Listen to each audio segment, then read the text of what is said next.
1999 Stanley കുബ്രിക്കിന്റെ ice Wide Shut എന്ന cinema പുറത്തിറങ്ങുന്നത്. Tom ക്രൂസും Nicole കിഡ്മാനുമാണ് അതിലെ പ്രധാന കഥാപാത്രങ്ങളെ അവതരിപ്പിച്ചിട്ടുള്ളത്.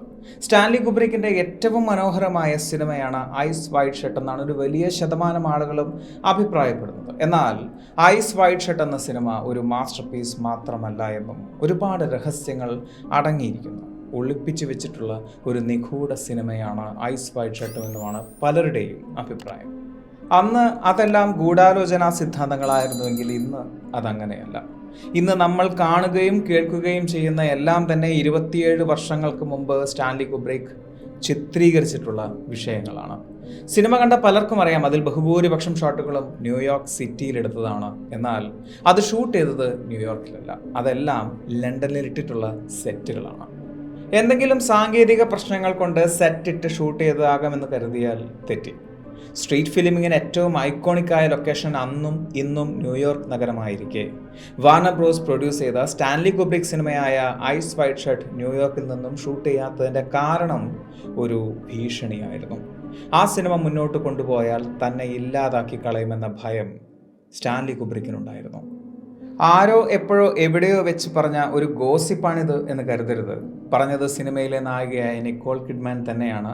ബ്രിട്ടീഷ് ടെലിവിഷൻ അവർ കൊടുത്ത ഒരു ഇൻ്റർവ്യൂവിലാണ് ഇങ്ങനൊരു കാര്യം പറയുന്നത്. 1999 മാർച്ച് 7 പോസ്റ്റ് പ്രൊഡക്ഷന് ശേഷം ടോം ക്രൂസിനും നിക്കോൾ കിഡ്മാനും വാർണർ ബ്രദേഴ്സിലെ ചില എക്സിക്യൂട്ടീവ്സിനും വേണ്ടി സിനിമ റിലീസ് ചെയ്തിരുന്നു. അന്നേ ദിവസം രാത്രിയാണ് സ്റ്റാൻലി കുബ്രിക് മരണപ്പെടുന്നത്.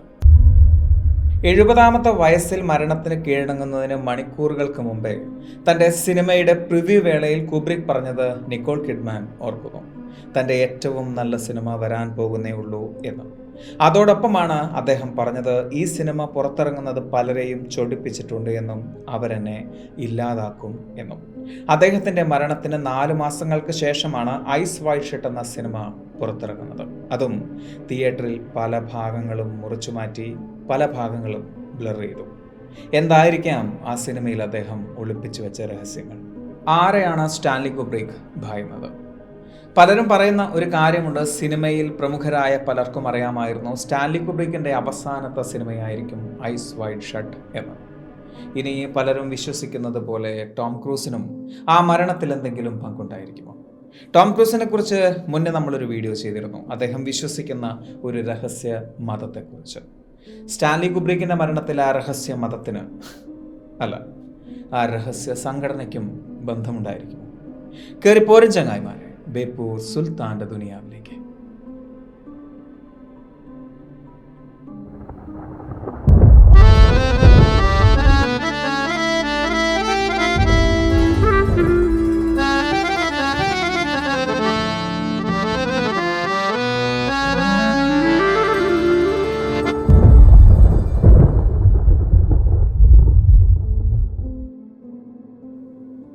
ആയിരത്തി 1968 പുറത്തിറങ്ങിയ 2001 സ്പേസ് ഒഡീസി എന്ന് പറയുന്ന സിനിമയാണ് സ്റ്റാൻലി കുബ്രിക്കിൻ്റെ എനിക്കേറ്റവും പ്രിയപ്പെട്ട സിനിമ.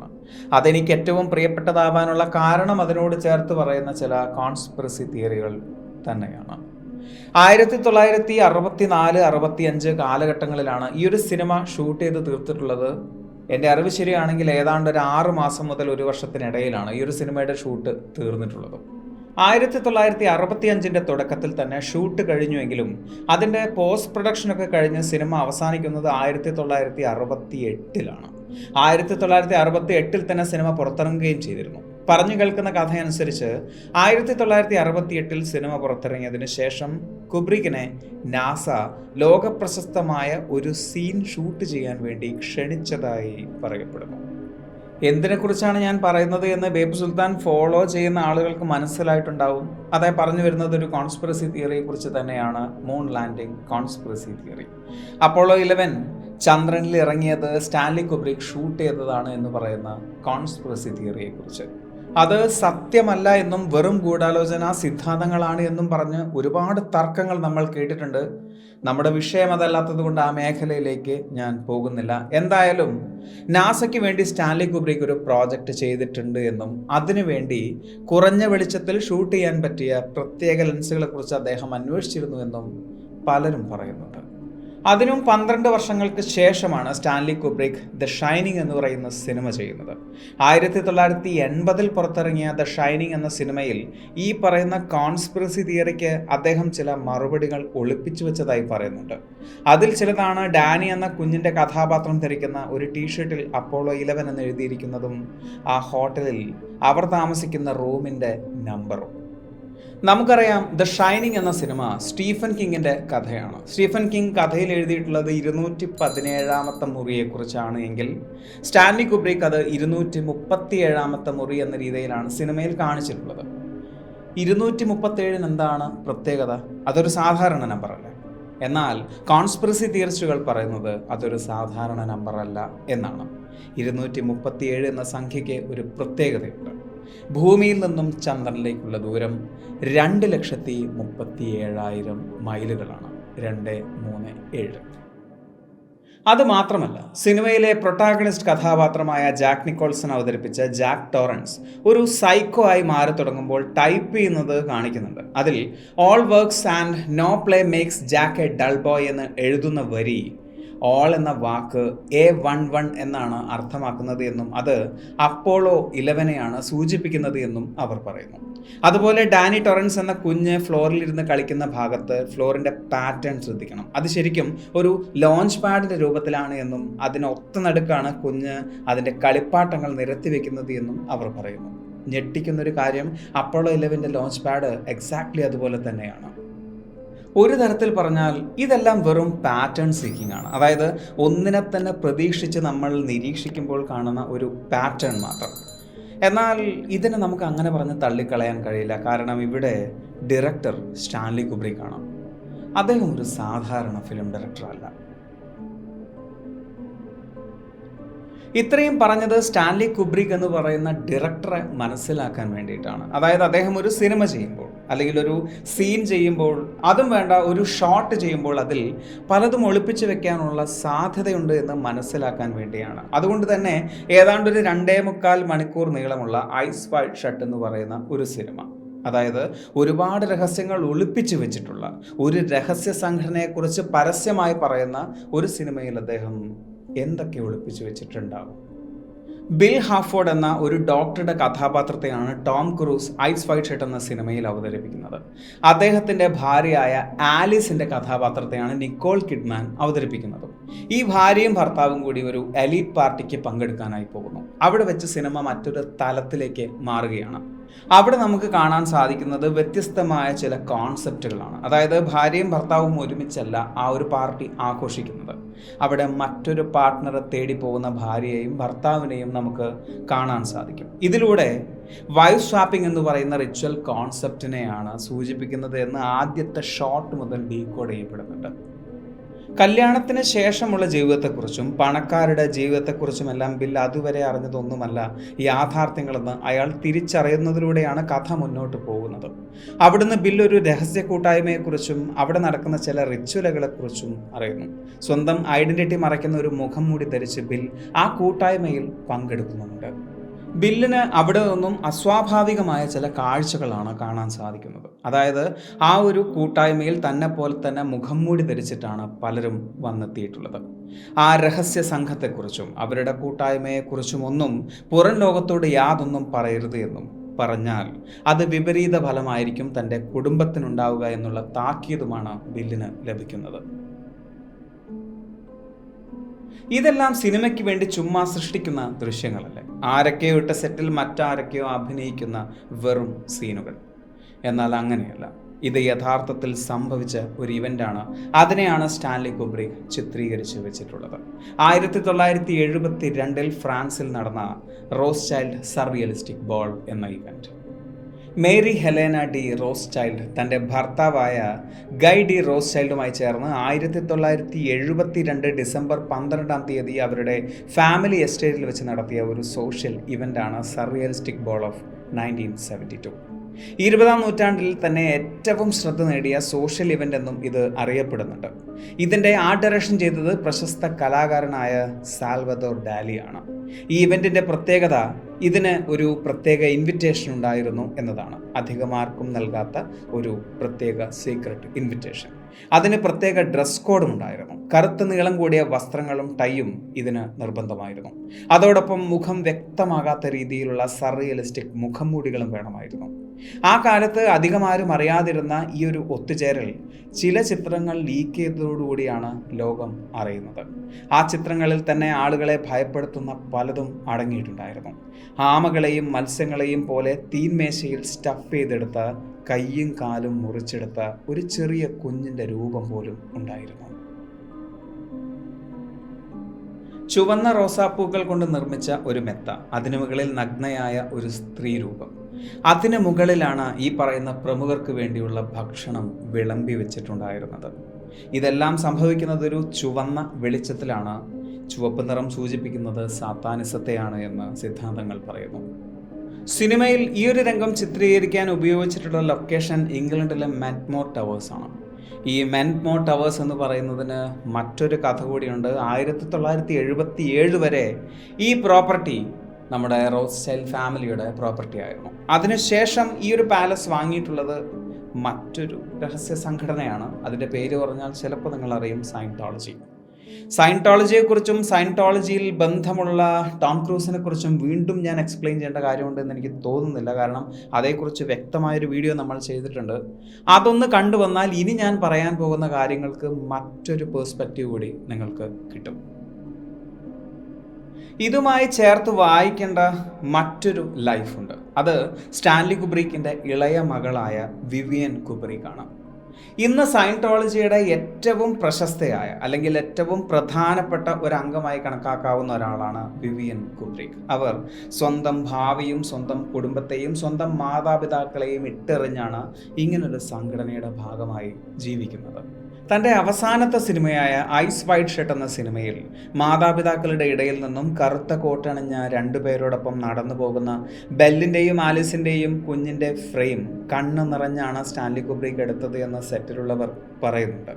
ആ ഷോട്ടിലൂടെ അദ്ദേഹം തൻ്റെ ജീവിതത്തിൽ ആ സംഘടന കൊണ്ടുവന്ന ഒരു വലിയ നഷ്ടത്തെയാണ് ചൂണ്ടിക്കാണിക്കുന്നത് എന്നും നിരൂപകർ പറയുന്നു. 1968 ശേഷം, അതായത് 2001 എ സ്പേസ് ഒഡീസി എന്ന് പറയുന്ന സിനിമ ഇറങ്ങിയതിന് ശേഷം, കൃത്യമായി പറഞ്ഞാൽ നാസ അദ്ദേഹത്തെ വിളിച്ചു എന്ന് പറയപ്പെടുന്ന സമയത്തിന് ശേഷം അദ്ദേഹം ചെയ്തിട്ടുള്ള പല സിനിമകളിലും ചില ഈസ്റ്റർ എഗുകൾ ഒളിപ്പിച്ചു വെച്ചതായി പറയുന്നു. ഈസ്റ്റർ എഗ് എന്ന് പറയുമ്പോൾ ചില സൈഫറുകൾ, അതായത് രഹസ്യം ഒളിപ്പിച്ചു വെച്ച ചില ക്ലൂകൾ അദ്ദേഹം സിനിമയ്ക്കുള്ളിൽ എവിടെയോ ഒളിപ്പിച്ചു വെച്ചതായി പലരും പറയുന്നുണ്ട്. 1971 പുറത്തിറങ്ങിയ എ ക്ലോക്ക് ബുക്ക് ഓറഞ്ച്, 1975 പുറത്തിറങ്ങിയ Barry London, 1980 the shining, 1987 full metal jacket, പിന്നെ ഓഫ് കോഴ്സ് 1999 പുറത്തിറങ്ങിയ ഐസ് വൈറ്റ് ഷർട്ട് എന്നീ സിനിമകളെല്ലാം ഈ പറഞ്ഞ ഈസ്റ്റർ എഗ്സ് കണ്ടെത്താൻ സാധിക്കും. ഗവൺമെന്റ് നമ്മളിൽ നിന്നും മറയ്ക്കാൻ ശ്രമിച്ച പലതും ഇൻഡയറക്ട്ലി സ്റ്റാൻലി കുബ്രിക്ക് നമ്മളോട് സംസാരിക്കാൻ ശ്രമിക്കുന്നുണ്ട്. ഓരോ സിനിമകളിലും അത് കൂടുതൽ വ്യക്തമാവുകയായിരുന്നു എന്ന് നിരൂപകർ പറയുന്നു. 1970 ശേഷം അദ്ദേഹത്തിന് ഇത്തരത്തിൽ ഒരുപാട് ഭീഷണികൾ വന്നതായി പറയുന്നുണ്ട്. ദ ഷൈനിങ് എന്ന് പറയുന്ന സിനിമയിൽ അദ്ദേഹത്തോടൊപ്പം അദ്ദേഹത്തിൻ്റെ ഇളയ മകളായ വിവിയൻ കുബ്രിക്ക് ജോലി ചെയ്തിരുന്നു. അന്ന് അവർക്ക് വെറും 17 വയസ്സ് മാത്രമായിരുന്നു പ്രായം. എന്നാൽ ഏതാനും വർഷങ്ങൾ കൊണ്ട് തന്നെ അവർ കുടുംബത്തെയും സ്വന്തം ഭാവിയെയും ഇട്ടെറിഞ്ഞ് ഒരു രഹസ്യ സംഘടനയോടൊപ്പം യാത്ര ചെയ്തു. അതിന് പിന്നിലും രഹസ്യ സംഘടനകളുടെ കൈകളുണ്ട് എന്ന് പറയപ്പെടുന്നു. ഐസ് വൈറ്റ് ഷർട്ട് എന്ന സിനിമയിലെ ഓരോ 10 മിനിറ്റിലും ഇത്തരം ചില രഹസ്യ ചിഹ്നങ്ങൾ നമുക്ക് കണ്ടെത്താൻ കഴിയും. നേരിട്ട് കാണാവുന്നതും അല്ലാതെ സൂക്ഷ്മമായി നിരീക്ഷിക്കാവുന്നതുമായ പെൻഡഗ്രാമുകൾ, ഒക്ടഗ്രാമുകൾ, ട്രയാങ്കിളുകൾ, ഒറ്റക്കണ്ണുകൾ, ഓൾ സീയിങ് ഐ, ബാഫമറ്റ് എന്ന ഡയറ്റി എന്നിങ്ങനെ ഒരുപാട് ഒക്കൽട്ട് സിംബലുകൾ. സിനിമയുടെ പോസ്റ്ററിൽ പോലും ഒരു ഇൻവിസിബിൾ ഓൾ സീയിങ് ഐ നമുക്ക് കാണാൻ കഴിയും. പോസ്റ്ററിലെ മഞ്ഞ ടോൺ മാത്രമൊന്ന് വരച്ചെടുത്താൽ ത്രികോണത്തിനുള്ളിലെ നിക്കോൾ കിഡ്മാൻ്റെ നീല കണ്ണുകൾ വ്യക്തമാണ്. തുടക്കത്തിൽ പറഞ്ഞതുപോലെ ഐസ് വൈറ്റ് ഷർട്ട് എന്ന് പറയുന്ന സിനിമ തൻ്റെ അവസാനത്തെ സിനിമയാണ് എന്ന് സ്റ്റാൻലി കുബ്രിക്ക് ഒരിക്കലും ചിന്തിച്ചു പോലും കാണില്ല. തൻ്റെ 70ാമത്തെ വയസ്സിൽ അതുവരെ ആരോഗ്യപരമായോ ഹൃദയ സംബന്ധമായോ യാതൊരു പ്രശ്നമുള്ള ചരിത്രവുമില്ലാത്തൊരു വ്യക്തി ഉറക്കത്തിൽ കാർഡിയാക് അറസ്റ്റ് വന്ന് മരണപ്പെടുന്നു.